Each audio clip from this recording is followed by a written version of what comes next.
Hallo maats en welkom terug by nog 'n episode van Wat wil Jesus ons leer? Ons kyk vandag na 1 Kronieke 28 vers 9 tot 10 met ons sleutelvers 1 Kronieke 28 vers 9.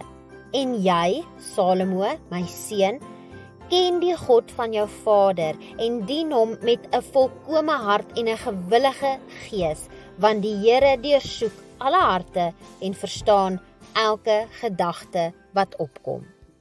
Maats, vandag gaan ons leer van 'n baie spesiale oomblik tussen 'n pa en sy seun. Die pa is koning Dawid en hy gee raad aan sy seun Salomo wat na hom koning gaan word. Maar wat sê hy? Nie bou 'n groot paleis of word baie sterk nie. Nee, hy sê ken God en dien hom met jou hele hart. Want God kyk na wat in ons harte aangaan, nie net wat mense van buite sien nie. Koning Dawid het baie jare lank oor Israel regeer. Aan die einde van sy lewe het hy geweet sy tyd is amper verby. Hy het gedroom om vir God 'n tempel te bou, 'n pragtige plek waar mense God kon aanbid. Maar God het vir hom gesê, jy mag nie die tempel bou nie, jou seun Salomo sal dit doen. In 1 Kronieke 28 roep Dawid al die leiers van Israel bymekaar.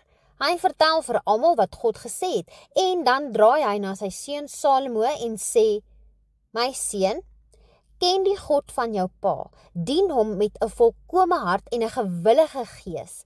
God kyk nie na wat mense sien nie, hy kyk in jou hart. As jy hom soek, sal jy hom vind. Maar as jy hom verlaat, sal hy jou ook laat gaan. Jy moet dus sterk wees en doen wat God jou roep om te doen. Dawid gee vir Salomo 'n plan, nie net van hoe om die tempel te bou nie, maar ook hoe om as koning te leef. Die belangrikste ding is nie geld of mag of slim planne nie. Die belangrikste is om God te ken en hom met 'n opregte hart te dien. Die boodskap wat ons uit hierdie gedeeltes kan kry, is dat God nie omgee hoe jy lyk of wat jy het nie. Hy gee om wat binne in jou aangaan, jou hart, jou gedagtes en jou motiewe. Dit is wat vir hom belangrik is.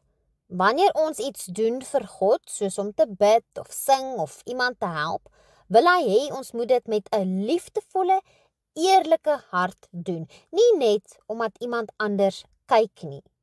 Dawid het vir Salomo gesê, ken God.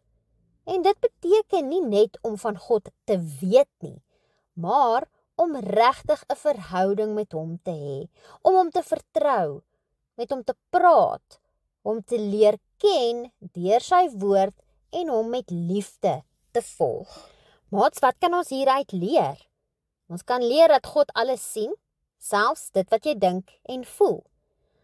Ons kan leer dat hy wil hê ons moet hom regtig ken en lief hê. En laastens, wanneer ons hom dien, moet dit met ons hele hart wees en nie net om vir mense iets te wys nie. Hier is 'n paar vrae om te bespreek. Wat het Dawid vir sy seun Salomo gesê om te doen? Hoekom dink jy is dit belangrik vir God hoe jou hart lyk? Hoe kan ons God ken? Nie net van hom weet nie. En laastens, wat beteken dit om iets met jou hele hart te doen? Soos Dawid vir Salomo gesê het, sê God vandag vir jou ook. Ken my, dien my met jou hele hart. Want God kyk nie net na wat jy doen nie. Hy kyk na wie jy is en hoe opreg jy is. Kom ons bid. Here, dankie dat U my hart ken. Help my om U regtig te ken en om U te dien met 'n liefdevolle, eerlike hart. Verander my gedagtes en help my om elke dag vir U te leef. Amen. Daar's hy maats. Tot volgende keer. Totsiens!